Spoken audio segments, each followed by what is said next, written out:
Doctor साहब क्या हाल है? हाँ, कुछ बेहतर है कि नहीं? किस तरह पता चला? हाँ, जो वीकनेस वगैरह होती थी वो मेरा अफाका है। आपको किस तरह पता चलता? शीशा देखते हैं? हाँ?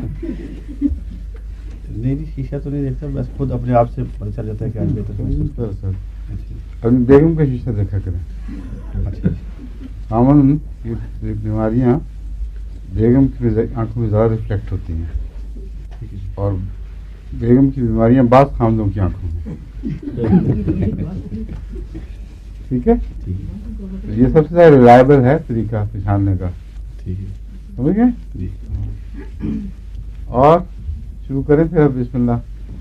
क्या पढ़ा रहा था मैं आपको? नई दवाई शुरू करनी थी। ये सब नहीं है? नहीं, जो कल पढ़ाई थी पढ़ा रही थी। हाँ जी, ये नहीं है सब नहीं है ये? जी।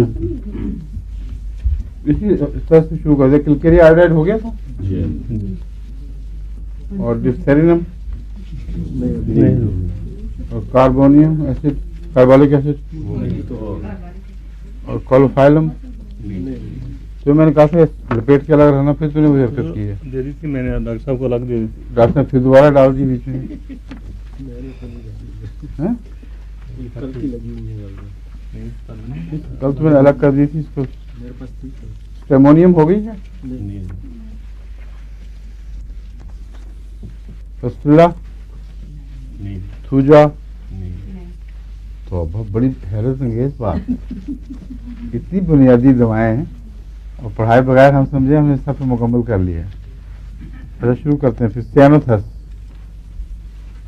सियानोथस पता क्या चीज़ है? तिली की, और ज़्यादातर है ही यही। इसमें लंबे चौड़े किसी झगड़े की ज़रूरत ही कोई नहीं है। इसमें जो चंद फीचर्स हैं जो आपके सामने आने चाहिए वो ये हैं कि ये मरीज़ हमेशा एनीमिक होगा, और ज़ाहिर बात है मलेरिया से अमूमन तिली बिगड़ती है, और मरीज़ का चेहरा बता देगा कि नुमाया एनीमिक है।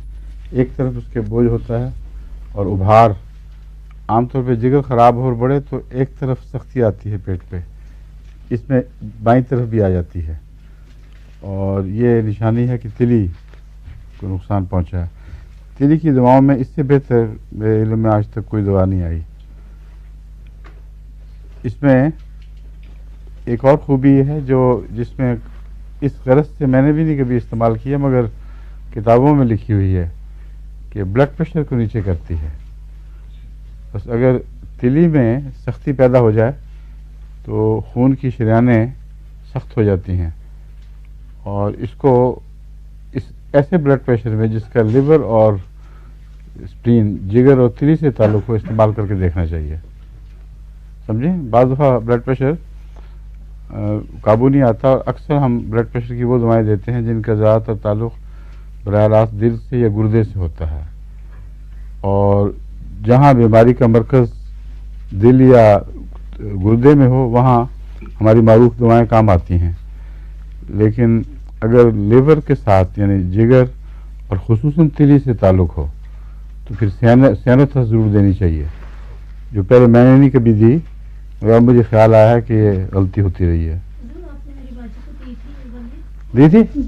और ये सारी तकलीफें भी हैं और एक दो खुराकों से फायदा हो। हाँ, मगर वो मैं ब्लड प्रेशर की खातिर नहीं दी थी ना, मैंने दी थी तिली की अलामतों के ऊपर, तिली के लिए तो ज़िमनन ब्लड प्रेशर भी ठीक हुआ है। अब देते जाए फिर। तो और क्या, जब तक तिली ठीक नहीं होती। तिली ठीक हो गई थी, अच्छा, ब्लड प्रेशर है अभी भी? वो अलग तकलीफ थी ना, तो इसे करते हैं। नहीं, अलग नहीं होती, एक ही चीज़ है। तो अब ब्लड प्रेशर से तिली का मेयार देखो, यानी तिली की हालत को ब्लड प्रेशर के चेहरे से पता करो, और अगर वो हाई है तो इसका मतलब अंदर अभी बीमारी कुछ है। अगर तिली ठीक हो जाए और ब्लड प्रेशर इस दवा के देने के बावजूद ना गिरे तो इसको बंद और दूसरी वजह मालूम करें फिर। ठीक है?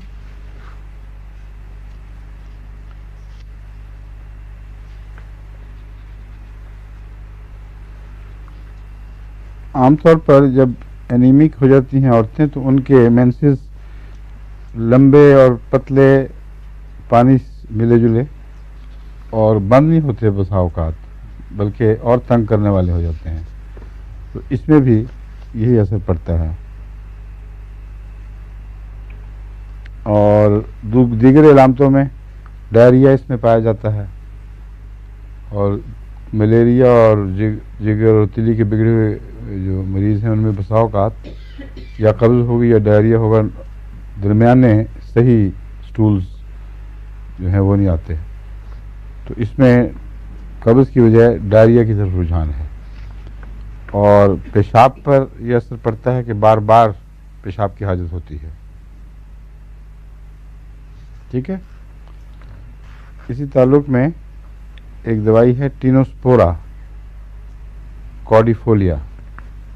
یہ ہندو طب میں تلی کے لیے بطور خاص استعمال ہوتی ہے اور اس کا بہت اچھا اثر بتایا جاتا ہے.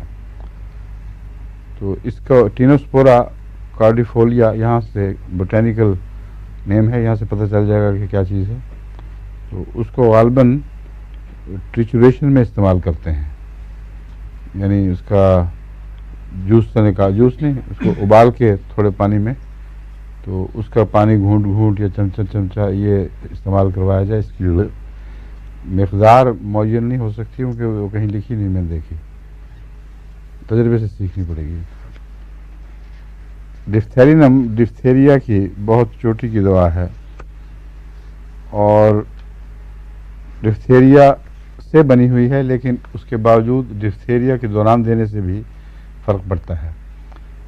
اور سب سے بڑا اس کا فائدہ یہ ہے کہ ڈفتھیریا روکنے کے لیے اس سے زیادہ مؤثر دوا اور کوئی نہیں ہے. نہ کوئی ٹیکہ کام کرتا ہے ایسا, نہ کوئی اور دوا. ڈفتھیرینم بہت لمبا اثر کرنے والی ہے. اگر اس کو 200 طاقت میں مثلا ڈفتھیریا کے دوران 2-4 خوراکیں دے دیں اور پھر روک دیں, تو کچھ عرصے کے بعد اگر انفیکشن پہلے ہو نہ چکی ہو, اگر ہوگی تو پھر معمولی ظاہر ہوگی, اگر نہیں ہوئی تو بالکل پھر ڈفتھیریا نہیں ہوتا. اور سی ایم میں اگر دے دیں تو لائف ٹائم کے لیے انسان بچ جاتا ہے.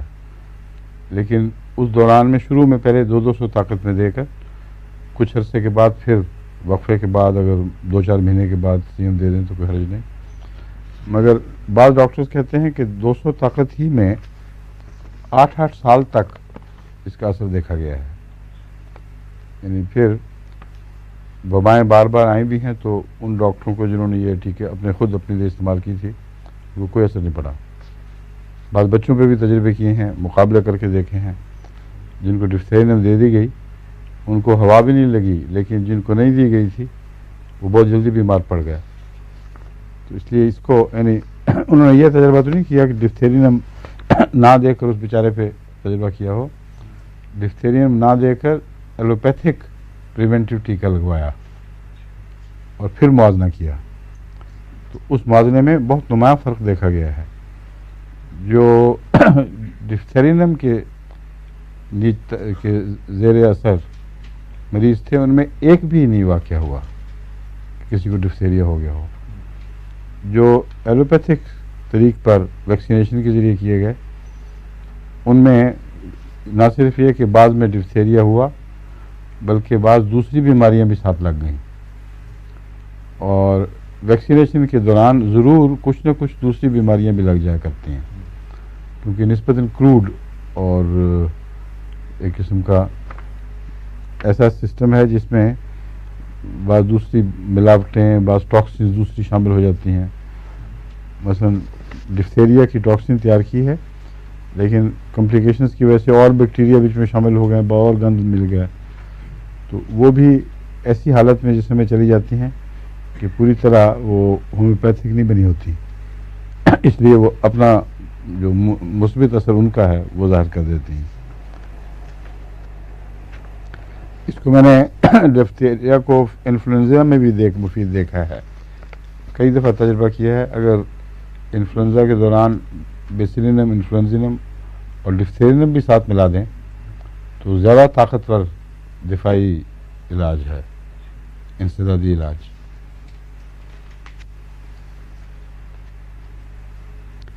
اس میں ایک اور فائدہ یہ ہے کہ وہ جو نگلنے کے اعضاء ہیں, عضلات, ان کی فالجی کیفیت اور کمزوری میں ڈفتھیرینم بہت مؤثر دوا ہے.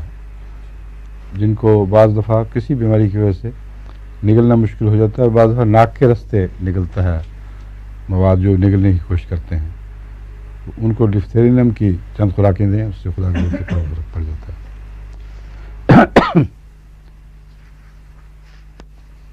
اگر انفلوئنزا کے علاج کی خرابی کی وجہ سے یا اس کی ڈفتھیریا کے علاج کی خرابی کی وجہ سے دل پر اثر ہو تو اس کے دفاع میں بھی ڈفتھیرینم مفید ہے. یعنی دل کی دوسری دوائیں بعد میں زیادہ بہتر کام کریں گی اگر ایک دفعہ ڈفتھیرینم سے اس کا علاج کر لیا جائے. آئرس ورسیکلر یہ کھٹاس کی, معدے کی کھٹاس کی چوٹی کی دوا ہے.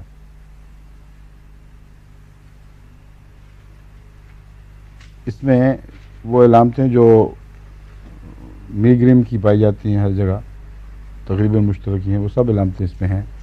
معدے کی کھٹاس, متلی کا رجحان اور سر درد اکثر ایک طرف کی, اور اس میں کنسٹرکشن کی فیلنگ یعنی جیسے کسی نے جکڑ لیا ہو, یہ بہت پائی جاتی ہے. اور کانوں میں رورنگ اور بزنگ, کئی قسم کے شور اٹھتے ہیں اور پھر رفتہ رفتہ اس سے ڈیفنس یعنی بہراپن پیدا ہونے لگتا ہے. تو بعض دفعہ لمبے عرصے تک ایسڈ زیادہ بڑھتے رہیں تو اس کے یہ بد اثرات بھی ہو جاتے ہیں, کانوں کے اوپر بد اثر پڑتا ہے. اور چونکہ کان پر اس کا اثر ہے اس لیے وہ چکر جو کان کی خرابی سے آتے ہیں وہ اس دوا میں بھی پائے جاتے ہیں. بعض دفعہ کاکولس کام نہیں کرتی, اکثر کاکولس کام کرتی ہے. یعنی وہ چکر جو کان کے ڈرم کی خرابی کی وجہ سے اس کے بیلنس, اس کے توازن بگڑنے کی وجہ سے آنے شروع ہو جاتے ہیں, ان میں کاکولس چوٹی کی دوا ہے. اسی لیے سفر کی بھی بہترین دوا ہے. لیکن اگر کام نہ کرے تو دوسرے درجے پر آئرس ورسیکلر کو یاد رکھیں. یہ بھی اسی طرح کان میں وہ لیکوڈ میں کوئی خرابی پیدا کرتی ہے اس کے مزاج میں, جس کی وجہ سے چکر آتے ہیں. جی خادم صاحب کو آپ نے حضور دی تھی کاکولس اور دی تھی میں نے, یہ پتہ نہیں یہ بعد میں نہیں ملی کسی, یہ اس سے فرق نہیں پڑا ان کو. ان سے زیادہ شروع میں کہتے تھے پڑا تھا, شروع میں تھا. پھر دوبارہ ہوئی ہے, دوبارہ انہوں نے 200 بتائی, پھر اس پوٹینسی سے پھر فرق نہیں پڑا, تو اب یہ دیں. تو پھر دوبارہ ان کو میں نے کہا تھا کاکولس پھر 30 میں شروع کریں. نہیں, مجھے جو پیغام ملا تھا میں نے کہا تھا کونیم ملا کے دیں. جی دی جی ٹھیک ہے, وہ دی تھی. وہ دی تھی. اگر اس سے فرق پڑ کے ہٹ گیا ہے تو پھر آئرس کی ضرورت پڑے گی. یہی بات میں آپ کو بتا رہا ہوں. جی ٹھیک ہے. اور بھی ہیں اس کے علاوہ, آئرس پہلے دے دیں. ہو سکتا ہے معدے کے اپسیٹ ہونے کی وجہ سے یہ چکر آ رہے ہوں. میدا بھی ان کا ٹھیک نہیں. اگر معدہ خراب ہو تو پھر یہ چکر کان کی وجہ سے نہیں ہے. ہسٹری ہے کان کی, ہاں ہسٹری ہے کان کی. جی یہ کان کی بھی ہوگی, خرابی. مگر وہ پھر دو قسم کی ہے نا ہسٹریز.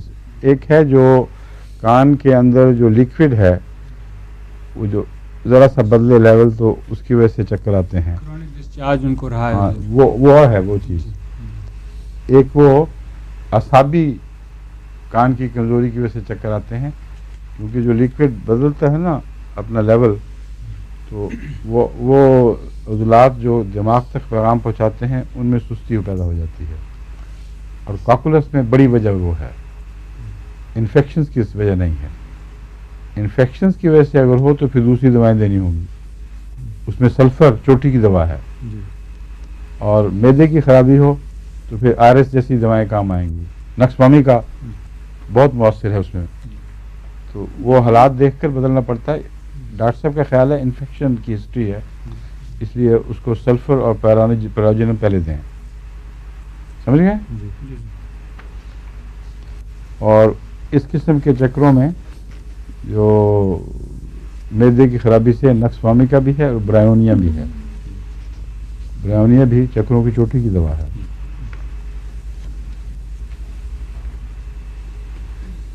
नाश्ते के बाद जो चेहरे का नरेलिया हो, और बाज़ दफ़ा लोग कहते हैं, अभी कल ही कोई कह रहा था कि मुंह और ज़ुबान लगता है स्कैल्ड हो गए हैं। मैंने कहा नोट कर लो, कल खाने पे कह रहा था ना कोई हमें, ज़ुबान और चेहरा जो है अंदर का हिस्सा लगता है कि वो जला हुआ हो जिस तरह, तो उनको दे देना यही दवा, आयरिस वसीकलर। मैदा बिगड़ा हुआ है, उसके एसिड ज़्यादा हो गया।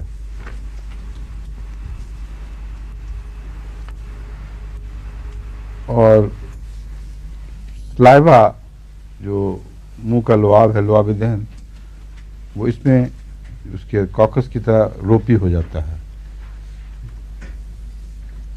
और आयरिस में गॉइटर भी पाया जाता है, काफ़ी वसी असर की दवा है।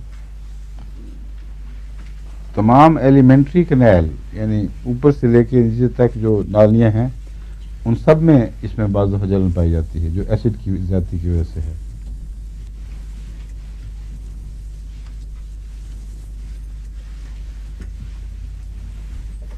हवा पेट में बहुत, उसकी वजह से अगर वो पेट दर्द का दौरा हो,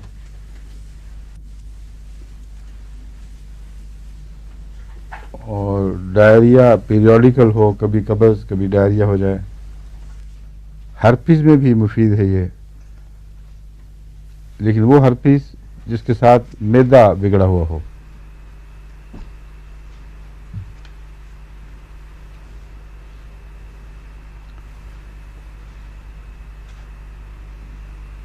इसमें गर्ज़े के जिल्द की भी बहुत सी इलामतें हैं इसमें, हर्पीस के अलावा पस्चूल्स वगैरह। तो जिल्द की इलामतों से तो इसकी पहचान मुमकिन नहीं है, क्योंकि वो मुश्तरक इलामतें हर दवा में, हर बीमारी में वैसी भी इलामतें होती हैं। इसलिए इसको ज़्यादातर मैदे की इलामतों से पहचानें। और एसिड के बद असरात जो मैंने बयान किए हैं, उसमें कान पर असर पड़ रहा हो, डेफनेस और बर्निंग सारे नाली में, तो उस सूरत में दूसरी बीमारियों में भी ये काम आ सकती है। काली ब्रोमेटम, ये भी बहुत ही मुफीद दवा है, और बाज़ सूरतों में इसके बगैर गुजारा नहीं। ये तमाम काली कंपाउंड्स की तरह दिल को ये कमज़ोर करती है और टेम्परेचर नीचे करती है, यानी ठंडा हो जाता है। मैं बताया था ना, काली काब में भी ये होता है, सारा जिस्म ठंडा, मगर वो दायरा स्पॉट जहाँ तकलीफ है वो गर्म हो जाता है। काली आयोडाइड में एक बाकी मिजाज से अलग चीज़ है कि सारा जिस्म गर्म और वो जगह जहाँ जो माऊफ है वो ठंडी। इसमें वीकनेस और टेम्परेचर का गिरना ये नुमाया है।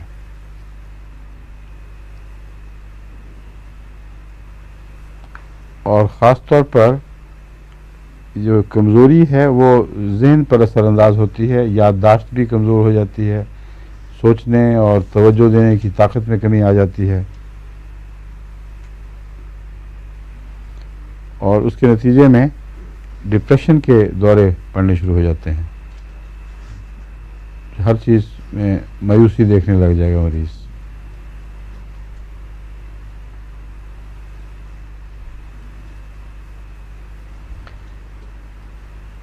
इस किस्म की बहुत सी दवाएं तकलीफ़ें हैं जो कॉलेज में अमूमन मिलती हैं, वो इसमें भी मिलेंगी, उसकी तफसील में जाने की ज़रूरत नहीं। ये नुमाया फीचर्स हैं इसके जो मैंने बयान किए हैं। और एक बात जो पहले मैंने इस्तेमाल कभी नहीं की, वो है कि सोराइसिस में कहते हैं लीडिंग दवा है, और काली ब्रोमेटम मैंने एक्जिमे वगैरह में तो इस्तेमाल की हुई है, लेकिन सोराइसिस में कभी नहीं की पहले, इसलिए वो भी याद रखें। वो सोराइसिस जो ज़िद्दी हो और दूसरी दवाओं से असरअंदाज ना हो, उसमें ये देखें।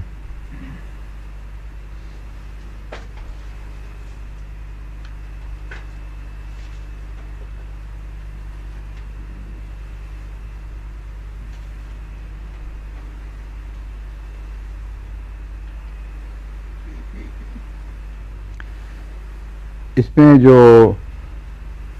ब्लूज हैं यानी मायूसी के दौरे और हर चीज़ तारीख दिखाई दे, उसको अंग्रेजी में कहते हैं ब्लूज। पेशेंट ब्लूज में चला गया है। इसमें रिलीजियस डिप्रेशन भी पाया जाता है और एक ये कि हर एक हमारे खिलाफ कोई कॉन्स्पिरेसी कर रहा है, इसलिए ये औरतों की चोटी की दवा है। उनमें ये तवहमात मैंने अक्सर सुने हैं कि ये सारे हमारे खिलाफ कॉन्स्पिरेसी कर रहे हैं और करते भी हैं।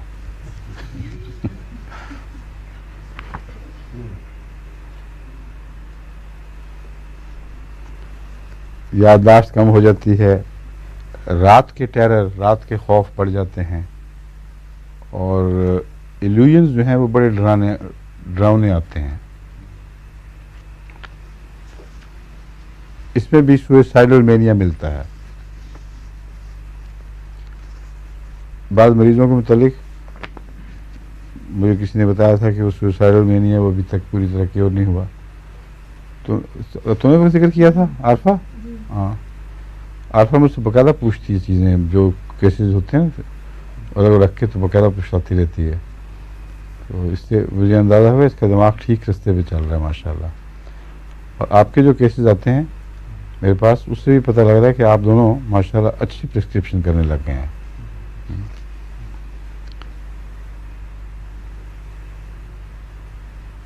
सुसाइडल मेनिया इसमें है और ब्रेन फैग वो मैं पहले बता चुका हूँ।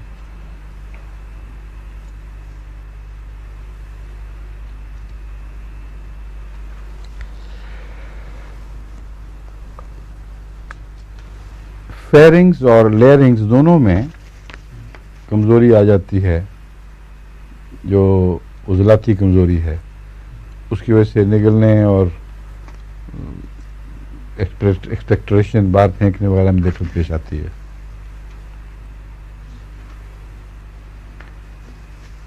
बाद लोगों को हिकफ की बहुत बीमारी लग जाती है, यानी हिचकी। ये बतौर बीमारी अक्सर इग्नेशिया से ठीक हो जाती है अगर गम का कोई पीछे पस मंज़र हो, और इग्नेशिया से ठीक ना हो तो नक्सवामिका से भी फ़र्क पड़ता है इसमें। मगर जो लंबी बीमारियां हों जिसमें वजह कोई ख़ास समझ ना आए, उसमें सबसे अच्छी दवा सल्फ्यूरिक एसिड है। ये याद रखें, बाज़ दफ़ा ज़िद्दी हिचकी लगती है और उसकी आम वजह समझ नहीं आती, उसमें सल्फ्यूरिक एसिड बहुत मुफीद है और ये भी एक चोटी की दवा है, यानी कालीब्रोमेटम ज़िद्दी हिचकी में।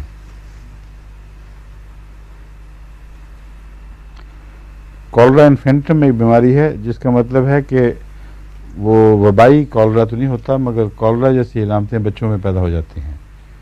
उसमें कालीब्रोमेटम भी एक याद रखने के लायक दवा है। इसमें मसल स्ट्रिच करेंगे, जर्क करेंगे जो कॉलरा की इलामतें हैं, और ग्रीन वाटरी स्टूल्स होते हैं, शदीद प्यास और फिर कै।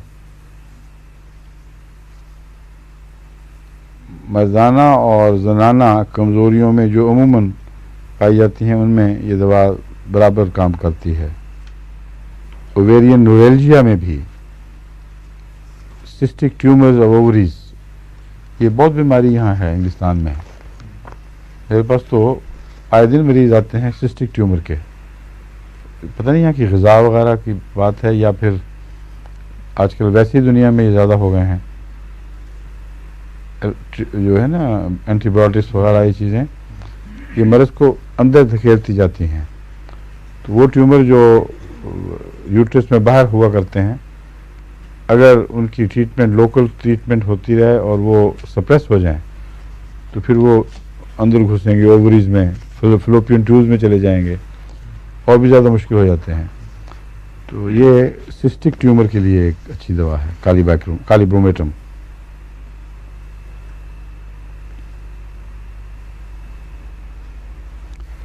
बालों के हाथ बड़े फिजिटी होते हैं, फिजिटी का मतलब पता क्या होता है? हाँ, मोटे मोटे, हाँ, हर बात बस निकलते रहे।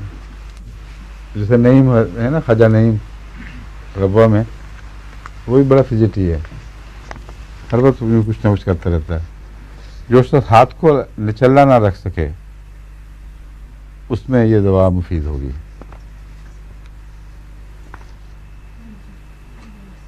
और जर्किंग और ट्विचिंग्स इसमें आम मिलती हैं।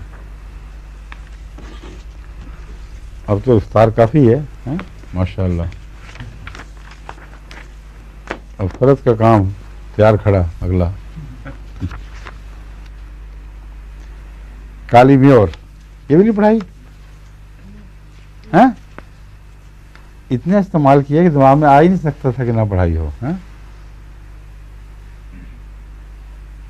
ग्लैंडुलर स्वेलिंग्स और कटारल यानी नज़लाती बीमारियों में ये चोटी की दवा है। और इसको अगर अलग इस्तेमाल करना हो तो इसकी ये पहचान है, ग्रे वो जो मवाद जम जाता है ना ज़ुबान पर, वो स्लेटी रंग का होता है। और इसीलिए इसको उसमें डिफ्थेरिया में ज़्यादा इस्तेमाल किया जाता है, क्योंकि डिफ्थेरिया के अक्सर मवाद जो ज़ुबान को मैला करते हैं वो ग्रे रंग के होते हैं, यानी स्लेटी रंग के।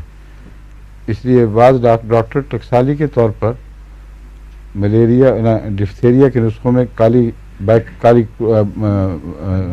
म्योर ये ज़रूर शामिल करते हैं, समझे?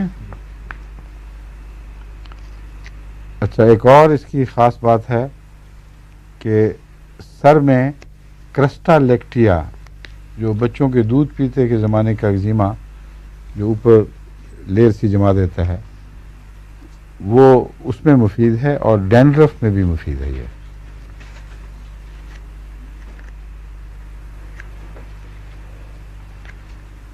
अच्छा, ये भी मिडिल एयर की इन्फेक्शंस में जो पुरानी हो जाएं उनमें मुफीद है, लेकिन इसके साथ चक्करों का जिक्र नहीं मिलता, इसलिए सल्फर उनको देनी है जो हमारे ये मरीज हैं। मुंह का बुरा हाल, हर किस्म के छाले, वो जो पक्के पीठे सफ़ेद से मवाद जम जाते हैं और बहुत तकलीफ दे ज़ख्म बनते हैं, उन सब में ये काफ़ी शोहरत रखती है। नज़ले भी जो स्टफ़ी हो ज़्यादा,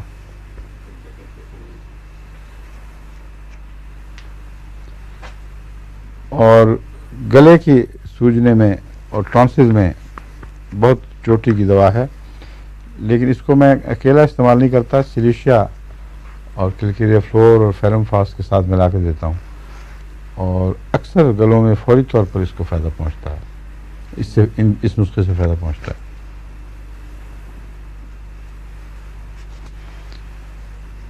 और फ्लैचुलेंस तो पीछे नहीं छोड़ती, हर दवा में मिलती है। मालूम होता है सारे ज़माना का पेट हवा से भरा हुआ है। थ्रेड वर्म्स इसमें बहुत हैं।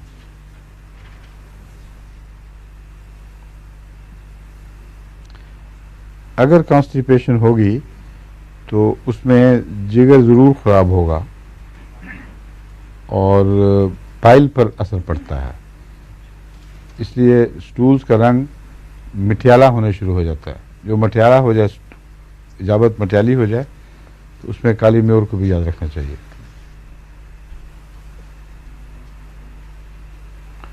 और बाज़ दफ़ा बच्चों वाला रंग आ जाता है, बच्चों की इजाबत अगर वो ख़राब हो ना, उसमें हल्का सा रंग हो जाता है जो अच्छा नहीं लगता नज़र को, बिल्कुल सफ़ेद भी नहीं होता, मगर उसकी जर्दी फीकी पड़ जाती है।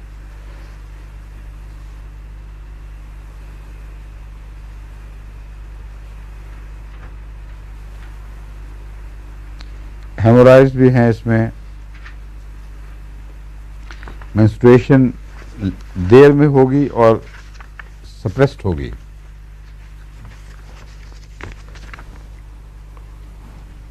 मेंस्ट्रुएशन के लिए इन हालात में नेट्रिम्योर बहुत चोटी की दवा है। अगर काली म्योर से फ़ायदा ना हो तो नेट्रिम्योर देनी चाहिए।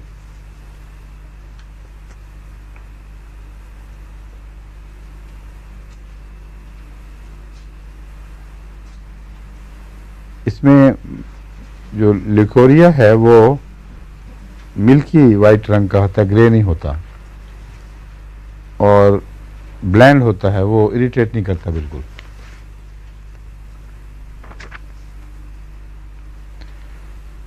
آواز کا بیٹھنا اور دمہ بھی ہے اس کے دائرے میں. معدے سے جو کھانسی اٹھتی ہے زیادہ معدے کی خرابی کی وجہ سے اور بہت اونچی زور سے پھٹتی ہے کھانسی جیسے، اس میں اچھی ہے یہ. رومیٹک فیور میں اور رات کے وقت جو دردیں بڑھیں،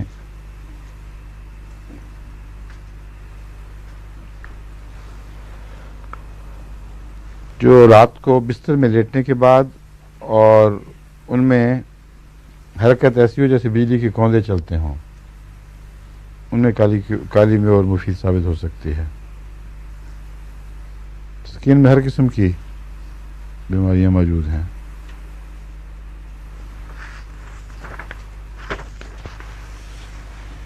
ایک اس کے ایگزیما کی خاص پہچان یہ بھی ہے کہ بعض دفعہ آپ دیکھیں ایگزیما میں یوں لگتا ہے جیسے آٹا سا اترتا ہو، موٹا آٹا ہو نا پسا ہوا، تو اس کی چھوٹی چھوٹی اسکیل سی ہوتی ہیں، اس میں تھوڑا سا پاؤڈر بھی. تو یہ شکل اگر ایگزیمے کی ہو تو اس میں کالی مرچ کو نہیں بھولنا چاہیے.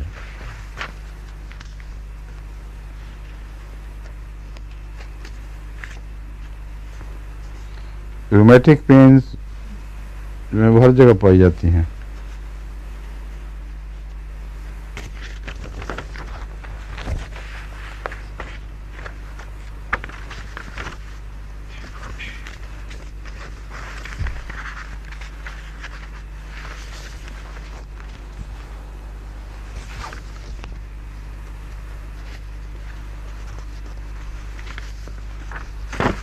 Murex.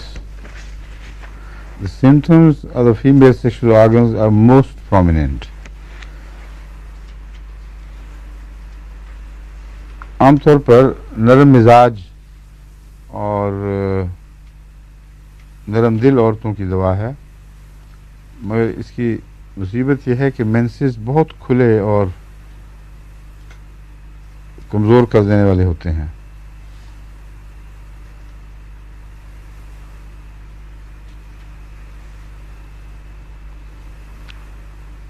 اور کرونک اینڈومیٹرائٹس میں اس کو یاد رکھنا چاہیے. اینڈومیٹرائٹس اگر کرونک ہو جائے تو بسا اوقات یہ اکیلا ہی بچہ پیدا ہونے کے راستے میں روک بن جاتا ہے، اور جو مرضی علاج کریں، پسٹیلا دیں، جو کچھ دیں، کبھی بھی ایسی مریضہ کو فائدہ نہیں ہوگا جس کا رحم اندر سے اینڈومیٹرائٹس کا شکار ہوا ہے. اس کی رحم کی اندرونی ساری جھلی وہ انفلیم ہو جاتی ہے، اور بعض دفعہ اس سے درد بھی نہیں ہوتی. اور جب لیڈی ڈاکٹر کے پاس جائے گی عورت، اس کو تب پتہ چلے گا کہ مجھے اینڈومیٹرائٹس ہے. اور کئی عورتیں میرے علم میں ہیں جو دیکھنے میں ٹھیک ٹھاک، جب میں نے ان کو کہا تو پتہ کرو، تو ڈاکٹر نے چیک کیا کہ اینڈومیٹرائٹس ہے، کیونکہ وہ رسپونڈ نہیں کرتی تھی دواؤں کو. اس لیے اینڈومیٹرائٹس کی دواؤں میں میوریکس کو بھی یاد رکھنا ضروری ہے.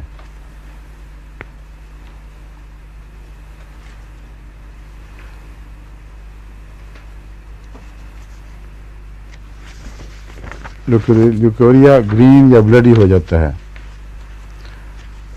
اونوسموڈیم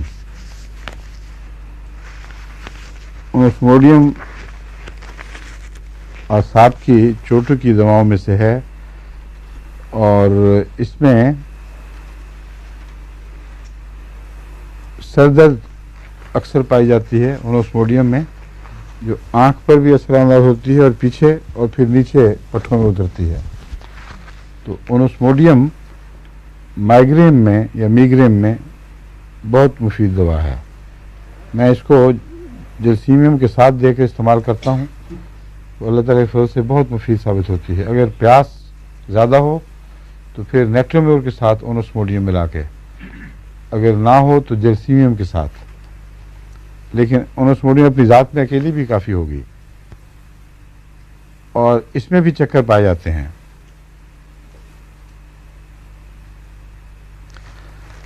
اس کے چکر جو ہیں اس کی وجہ کوآرڈینیشن کی کمی ہے، یعنی اعصاب ایک دوسرے کے ساتھ یا دماغ کے احکامات کے ساتھ پوری طرح کوآرڈینیٹ نہیں کرتے.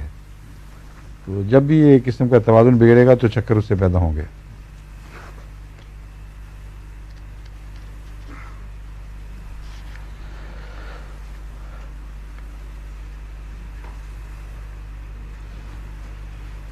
روٹا اور کونیم کی طرح آئی اسٹرین سے ہیڈ ایک اس میں بھی بہت نمایاں ہے. ملی فولیم سے بھی آئی اسٹرین سے سر درد پیدا ہو جاتی ہے.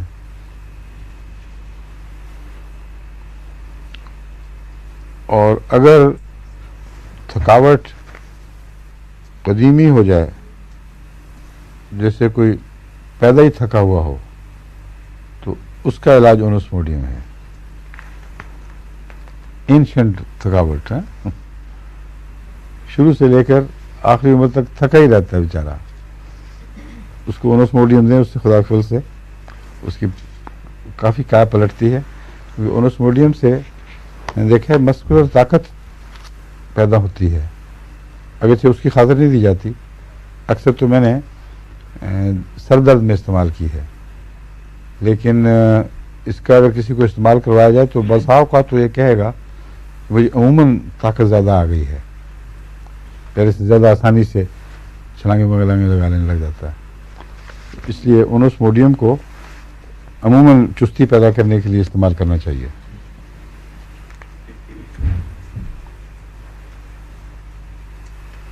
اپنے بچوں میں دے دینا عرفہ. جو میں نے خود کھائی تھی. اچھا ٹھیک ہے، ان کے میچ کر لو ان کے ساتھ.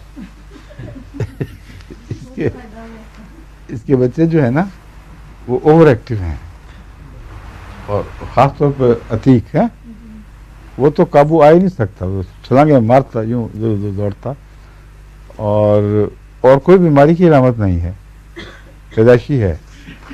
تو وہ تو ٹھیک ہو نہیں سکتے، تم تیز ہو جاؤ، یہ ہو سکتا ہے میچ کرنے کے لیے اس کے ساتھ.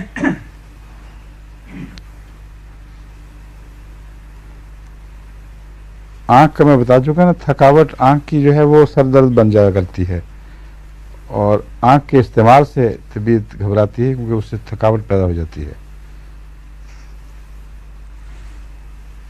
عام طور پر آنکھ کی تکلیف بائیں کن پٹی پہ بیٹھتی ہے اور پیچھے سر کی طرف جاتی ہے، مگر اس میں بائیں دائیں کا ایسا فرق نہیں ہے کہ ضرور بائیں طرف ہی استعمال کی جائے.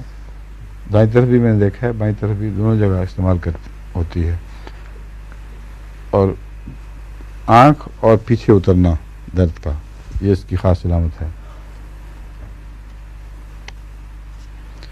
اور گلے میں اس کی خاص بات یہ ہے کہ خشک ہوتا ہے، خواہ پیاس ہو یا نہ ہو. پیاس ہوتی بھی ہے، نہیں بھی ہوتی، جرسیمیم کی طرح پیاس کا نہ ہونا ضروری نہیں ہے، مگر ڈرائینس بڑی سخت ہوتی ہے، وہ جو ٹھیک ہونے کا نام نہ لے. اور اس کی وجہ سے آرسنک کی طرح پانی بار بار پیے گا، مگر ضروری نہیں کہ ایک ایک گھونٹ، زیادہ بھی پی سکتا ہے، مگر وہ گلے کی خشکی دور کرنے کی خاطر پانی پینا پڑتا ہے. اور سخت ٹھنڈے پانی کی خواہش، اور پیٹ ہوا سے بھرا ہوا.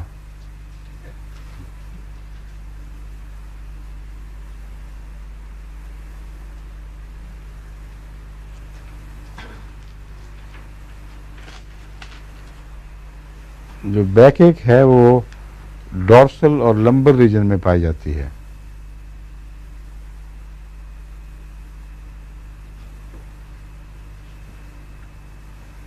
اور نمنس اور گنگلنگ، یہ گنگلنگ کیا ہوتی ہے بشار صاحب؟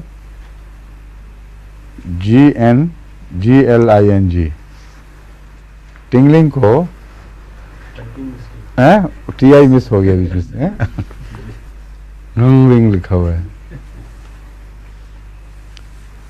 پاؤں اور ہاتھوں میں ٹنگلنگ ہو، اگر جیسے وہ چپکیں پڑتی ہیں، چنمن ہوتی ہے، اس کی اچھی دوا ہے.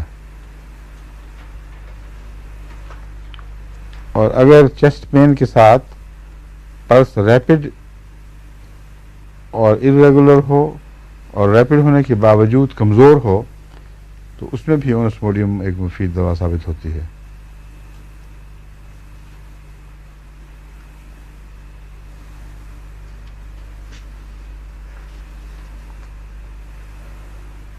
اور مردوں اور عورتوں کی اندرونی تکلیفیں کمزوری کی دور کرنے کے لیے بھی اس کا اچھا استعمال بتایا گیا ہے.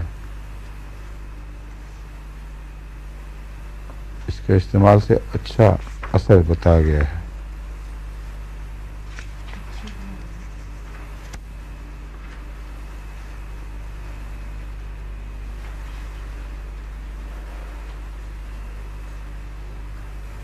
عورتوں میں اس کی خاص علامت یہ ہے کہ نیچے کی طرف بوجھ والی دردیں اور منسز نہ آنے کے باوجود یہ ایک اچپی سی لگی ہوتی ہے کہ شاید آنے والے ہیں اور آتے نہیں ہیں، وہ نارمل وقت پہ آتے ہیں. تو جو طہر کا زمانہ ہے اس میں اگر یہ احساس ہو تو اس میں اونسموڈیم بھی مفید ہو سکتی ہے. کاربارہ کیسے پڑھا چکا ہوں نا آپ کو وہ سلیم. اس کو پھر اس دفعہ وہاں رکھو جہاں بشارت صاحب کے ہاتھ نہ پہنچے.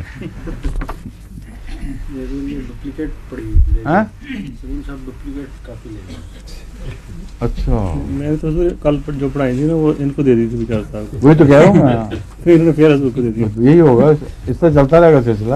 میں نے کہا کس نے بشارت صاحب دے دی، میں نے کہا تھا الگ مروڑ کے رکھو.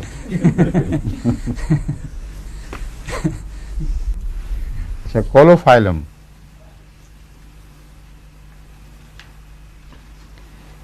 یہ عورتوں کے لیے حمل کے دوران بہت ہی مفید اعلیٰ درجے کی دوا ہے، جس میں سب سے بڑی بات تو یہ ہے کہ ٹون کر دیتا ہے یوٹرس کو، ٹون اپ. اور کئی ایسے کیسز جہاں تھریٹنڈ ایبارشن آخری کنارے تک پہنچی ہوئی تھی، اور میں نے لیا کولوفائلم اور لگ پھل سے ٹھیک ہو گیا.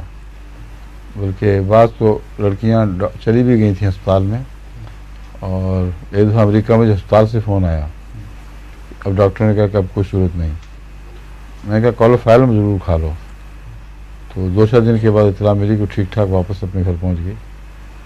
تو یوٹرس کو طاقت دینے میں خصوصاً جب کہ حمل کا بوجھ ہو، یہ بہت مفید دوا ہے.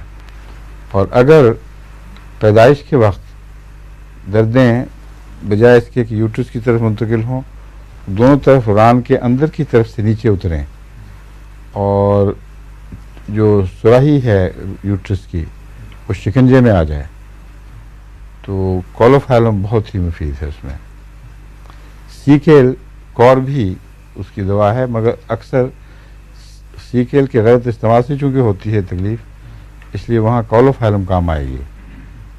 سمجھیں؟ بعض ڈاکٹرز روٹین میں حمل کے آخری مہینے میں 30 طاقت میں دیتے ہیں اور کہتے ہیں کہ اس کا بہت ہی مفید نتیجہ اثر ہوتا ہے. یعنی جو نارمل ڈلیوری ہے اس میں اور بھی ملائمت پیدا ہو جاتی ہے، کمپلیکیشن کوئی نہیں ہوتی. اور یہ اس کو میں نے بھی اس پہلو سے استعمال کر کے دیکھا ہے. ٹرانسورس بچے میں پہلے پرسٹیرا سے فائدہ نہیں ہوتا تھا، تو میں نے یہ استعمال آپ کے کیس کے علاوہ بھی کروائی تھی، اس میں بھی ٹھیک ہو گیا. تو اب میں نے اس کے ساتھ آرنیکا ملانی شروع کر دی ہے، کیونکہ آپ نے کہا تھا آرنیکا بھی مفید ہے. تو مگر آرنیکا اکیلے نے فائدہ نہیں دیا، میں نے کئی دفعہ کیا ہے. کولوفائلم اگر ہو تو پھر اس کو ٹھیک کر دیتی ہے پوزیشن کو، اور وہ غالباً یوٹرس کو ٹون دے کر ٹھیک کرتی ہے. مجھے پہلے تو نہیں خیال آیا تھا، پلسٹیلا میں یوٹرس کی ٹون خراب نہیں ہوتی، یوٹرس طاقتور رہتا ہے. اور کچھ اور خرابی ہے جس کی وجہ سے سر اوپر اور پیٹھ نیچے ہو جاتی ہے. لیکن جب یوٹرس میں جان نہ رہے تو بچہ گر جاتا ہے گویا پہلو پہ. وہ دیواروں میں جو تناؤ ہے اس کو شکل کو صحیح رکھنا وہ نہیں رہتا. اگر آرنیکا نے فائدہ دیا ہے تو اسی سے دیا ہوگا. اگر اس میں چوٹ کے دردیں ہوں اور تھکاوٹ کی وجہ سے رہ جائے تو اس میں آنے کا مفید ہو سکتی ہے. لیکن کولوفائلم تو طاقت دینے کی وجہ سے کام آتی ہے. جب دیواریں مضبوط ہو جائیں تو آپ ہی آپ ٹھیک ٹھاک کر لیتے ہیں بچوں کو. ٹھیک ہے. تو کولوفائلم شیاٹیکا کی بھی بڑی اچھی دوا ہے. اور اس کے علاوہ اور کون کون سے استعمال ہیں اس میں؟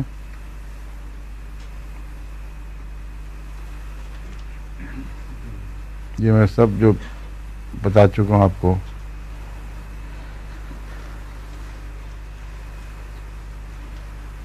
ہاں ایک اور چیز، ماؤتھ اسپاٹس بعض عورتوں میں ہوتے ہیں، اس میں ربا کے میں تو مجھے یہ بہت ہی فائدہ مند دوا ملی ہے، ثابت ہوتی رہی ہے. جو ہوتے ہیں تل چھوٹے چھوٹے چھوٹے چھوٹے، اردو میں محاورہ خال خال، وہ محاورہ عام آدمیوں کے متعلق ہے. یعنی وہاں ایک خال کا دوسرے خال سے فاصلہ کافی ہوتا ہے، اس لیے کوئی چیز کم پائی جائے تو کہتے ہیں خال خال. لیکن بعض عورتوں کے خال کے درمیان تل رکھنے کی جگہ نہیں ہوتی. اتنے خال ہو جاتے ہیں. اور یہاں یورپ میں تو بہت ہی ہے یہ بیماری.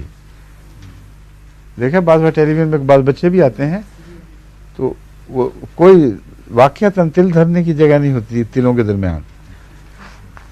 اس کی کولوفائلم بہت مفید دوا ہے. کولوفائلم تو بعض کیسز میں تو میں حیران ہو گیا تھا ربا میں، جب کولوفائلم دی تو بالکل چہرہ صاف ہو گیا، وہ پرانے تل بالکل غائب ہو گئے. اور جبکہ دوسری دوائیں جو تلوں کے دور کرنے کی تھیں وہ ناکام ہوتی رہیں. اور یہ جو کمزوری ہے اس کی رحم کی، اس میں ہیلونیس بھی ایک بہت چوٹی کی دوا ہے. اور سبائنا آپ کو میں بتا چکا ہوں پہلے کہ نہیں؟ ہاں.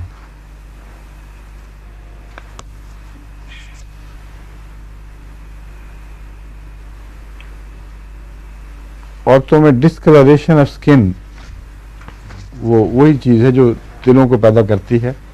وہی بیماری چہرے کی جلد خصوصاً اس کا رنگ بدلا دیتی ہے. بعض اچھی بڑی سفید عورتیں ان پر ایک سیاہی سی چھا جاتی ہے. اب یہ مجھے پتہ نہیں کہ وہ جو سیپیا والی چھائیاں پڑتی ہیں ان میں یہ مفید ہے کہ نہیں، مگر عموماً اگر رنگ بدلا ہو چہرے کا اس میں یہ مفید ہے. اور اگر وہ مردوں میں ایسی بیماری ہو جو بعض وقت سیاہ کر دیتی ہے چہرے کو، اس میں آرسنک سلفلیوم بہت مفید ہے، جو برس کی دوا ہے. جو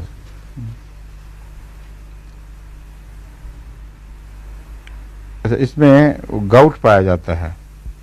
چھوٹے جوائنٹس انگلیوں کے، پوروں کے، پاؤں کے، ان میں اگر رومٹزم بیٹھ جائے اور سٹفنس پیدا ہو جائے، اس میں یہ اچھا اثر دکھانے والی دوا ہے. اور اس میں درد جگہ بدلتا ہے، کبھی یہاں کبھی وہاں، اور اچھلتا کودتا ہے ادھر. اور ایک چیز اس میں یاد رکھنے کی چاہیے کہ کافی کے ساتھ کمپیٹیبل نہیں ہے. یعنی کافی اگر یہ دوائی دے رہے ہوں تو کافی نہیں پینی چاہیے اس زمانے میں، کیونکہ اگر کافی پیتی رہیں عورتیں تو پھر اس کا اثر ظاہر بھی ہوگا اور بعض کمپلیکیشن بھی پیدا ہو جاتی ہیں. اس لیے یاد عام طور پر تو کوئی پرہیز میں نہیں کروایا کرتا، کیونکہ دوائیں اگر صحیح ہوں تو پرہیز کی ضرورت کوئی نہیں، مگر بعض پرہیز بتانے ضروری ہوتے ہیں. ان میں سے ایک یہ بھی ہے.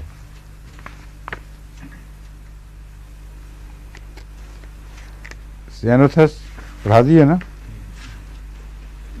سلیم؟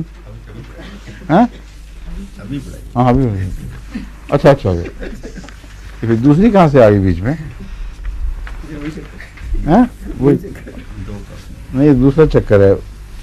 ایک ہی تھیلے میں دو ڈال ڈالی ہوئی ہیں احتیاط. بستاری میں بھی پڑھا دیا نا، یہ بھی وہی چکر ہے. حضور اگر ابارشن کی اور رجحان عورتوں میں تو یہ کولوفائلم تھرو آؤٹ پریگننسی دیتے رہنا چاہیے، حسب ضرورت ہونی چاہیے ہر چیز. हर चीज़ हर पे ज़रूरत होनी चाहिए। आंखें बंद करके कोई जनरलाइजेशन काम नहीं आती, नामुनासिब है, समझे। मैं तो फिर ऑफ एंड ऑन कर दिया करता हूँ, कभी दे दी कभी छोड़ दी, ये बेहतरीन तरीक़ेकार है। आयस बेसिकली पढ़ा दी है, लो जी, सारी दवाएं तो ख़त्म हो गई। काली ब्रोमेटम भी पढ़ा दी है, छुट्टी हुई। काली म्योर भी। ये क्या हुआ है आज, एहतियातें हद से ज़्यादा की हो गई हैं। जब एहतियात हद से ज़्यादा हो जाए तो वो भी फिर लतीफ़ा बन जाती है।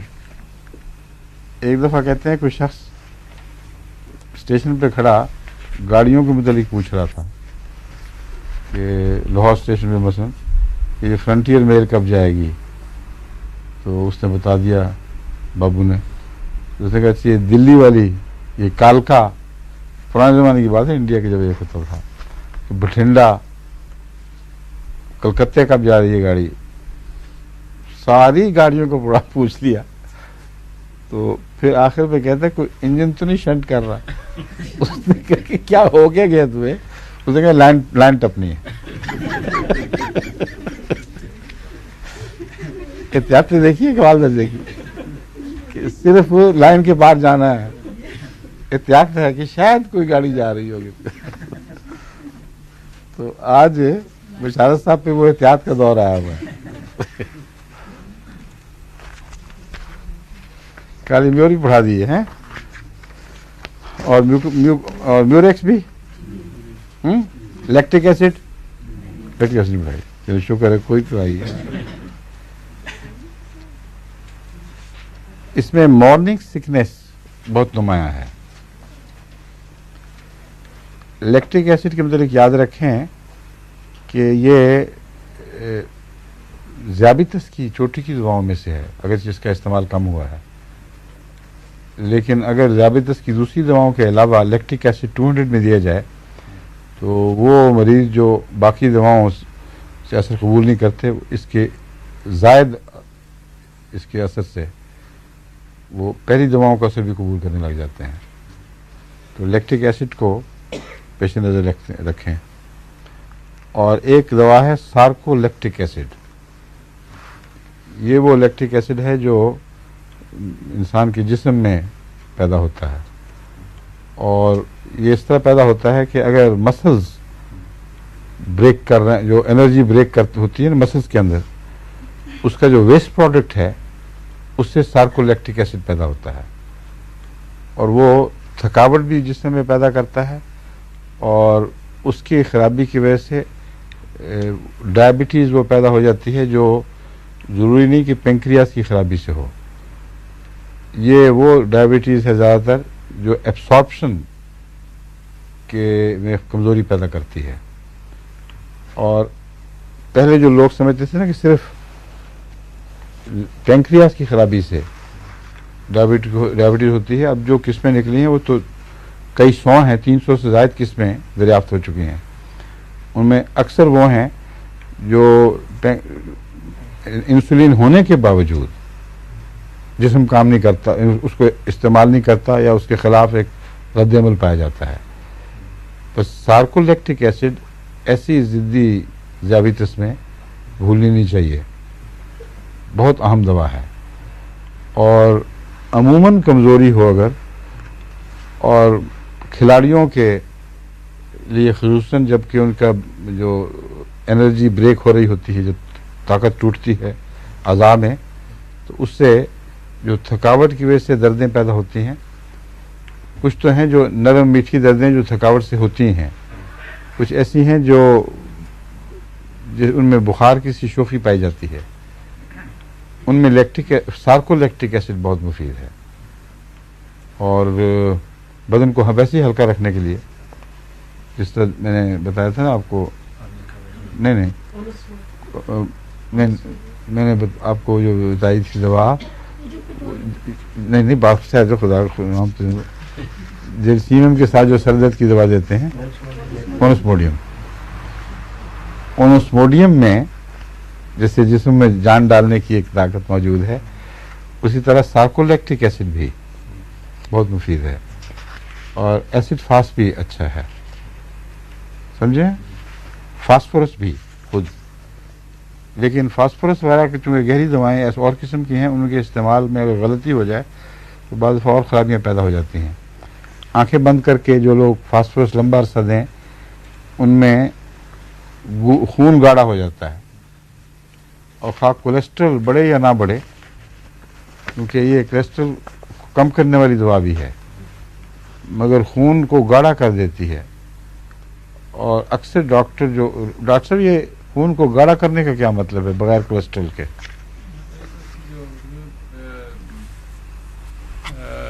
एक तो होता है ना प्लाज्मा, और एक जो फॉर्म सेल्स हैं, हाँ हाँ, उनकी एक तनासुब है, इसमें इसमें लिक्विड का तासुर कम हो जाता है, जी हाँ, सर, ज़्यादा थिक हो जाता है, जी गाढ़ा, जी सर, और वो ख़तरनाक चीज़ है, उससे हार्ट अटैक भी हो सकते हैं। जी सर। इसलिए फास्फोरस को आंखें बंद करके बेवजह लंबा नहीं देना चाहिए, और अगर लंबा अरसा कुछ देना पड़े तो खून की चेकिंग ज़रूरी है कि कहीं ये ज़्यादा गाढ़ा तो नहीं हो गया। लेकिन लैक्टिक एसिड जो है उसमें ये फ़ायदा है कि वो खून को गाढ़ा नहीं करेगा और कोई ख़राबी पैदा नहीं करता, और अमूमन असाब को साफ़ करने और धोने के लिए जो वेस्ट प्रोडक्ट है उसको धोने में ये काम आता है। सुबह की मतली मैं बता चुका हूँ, और औरतों में अमूमन एनीमिया पाया जाएगा, खाने से आराम मिलता है इसमें, और फुलनेस ऑफ लंप और keep swallowing constricted low down। Keep swallowing constricted low down तो कोई फिक्र नहीं है, कोई मिस हो गया है कुछ। असल में है ही कीप swallowing, वो बार बार इस तरह जैसे निगलने की मूवमेंट बनाता है ना, कोई बार बार निगलता रहता है, खाली बगैर किसी चीज़ के यूँ करता रहता है। और कंस्ट्रिक्टेड लो डाउन, मैदे की ना सांस के ना खाने की नाली में नीचे की तरफ थोड़ी सी कंस्ट्रिक्शन होती है, इसके बार बार निगलने से वो कंस्ट्रिक्शन अपनी तरफ से खोलना चाहता है। ये उसकी बुनियादी वजह है जो वो बार बार वो निगलता क्यों है।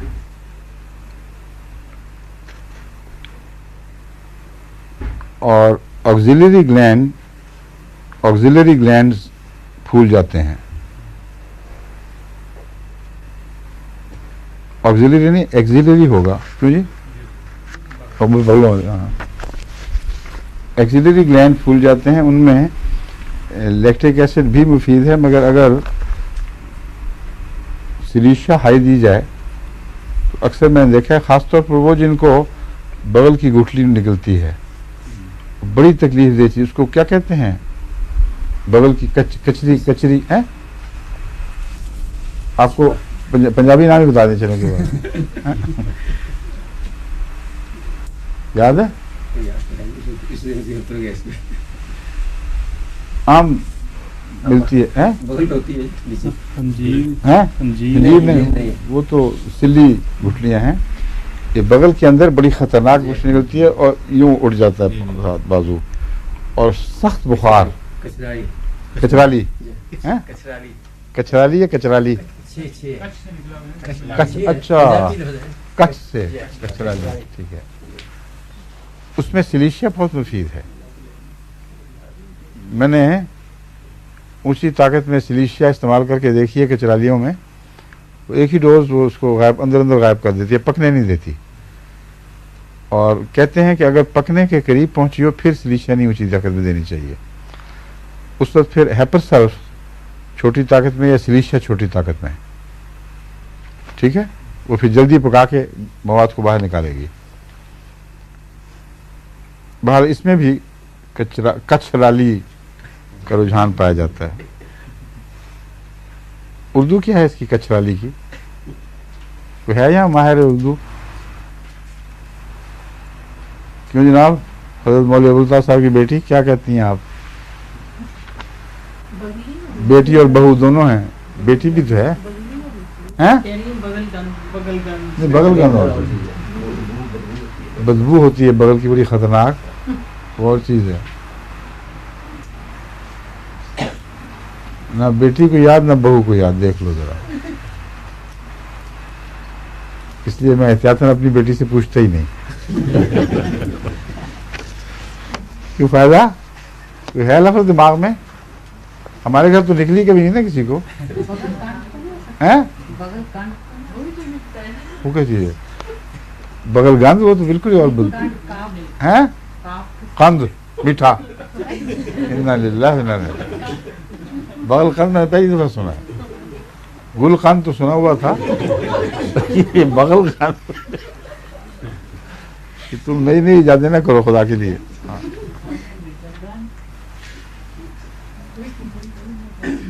अच्छा, लैक्टिक एसिड में चलते वक्त सारा बदन कांपता है बाज़ लोगों का। ये वही है कि सारे अज़ा के अंदर जो वेस्ट है, एनर्जी का वेस्ट, वो मौजूद रहता है, इसलिए सारे बदन को, हर जोड़ को कमज़ोर कर देता है ये।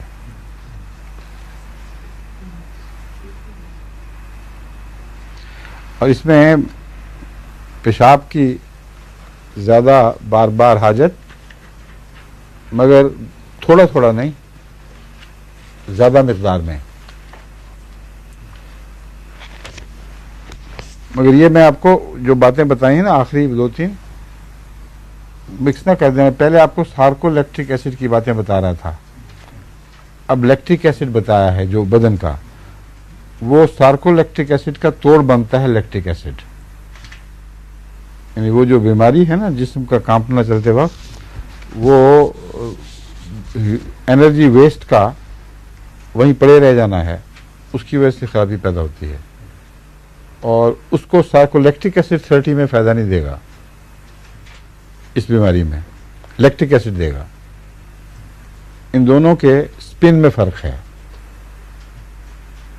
लैक्टिक एसिड और सार्कोलैक्टिक एसिड दोनों एसिड्स हैं एक ही किसी चीज़ के, लेकिन इनके जो अंदरूनी मॉलिक्यूलर बनावट है उसकी अरेंजमेंट में फ़र्क है सिर्फ, वरना फार्मूला वही है। समझ गए? अच्छा जी, अब वक्त हो गया शायद। क्यों जी, आपकी मुट्ठी नहीं चली? दोनों ख़त्म? ठीक है। जज़ाकल्लाह। आज काफ़ी दुआएं पढ़ा दी आपको माशाअल्लाह, हैं? अब कौन संभालेगा इसको, जो सलीम साहब और बिशार साहब के करीब भी ना फटके ये दुआएं। प्लीज साहब, प्लीज साहब, हैं? अब ये रह गई हैं बाकी, इंशाल्लाह बाकी फिर आइंदा अब तो जलसे के बाद ही होगा। अब हमारी मीटिंग अगले हफ्ते मंगल को हुआ करती है, बुध को। अगर मैं बुध को वहाँ ना गया इस्लामाबाद, ये मशवरा अभी तक मुझे मिला नहीं है ईसा की तरफ से कब जाना चाहिए, तो फिर हम क्लास करेंगे। और अगर चला गया तो फिर इंशाल्लाह जलसे के बाद। अच्छा, अस्सलाम वालेकुम। हमारी क्लास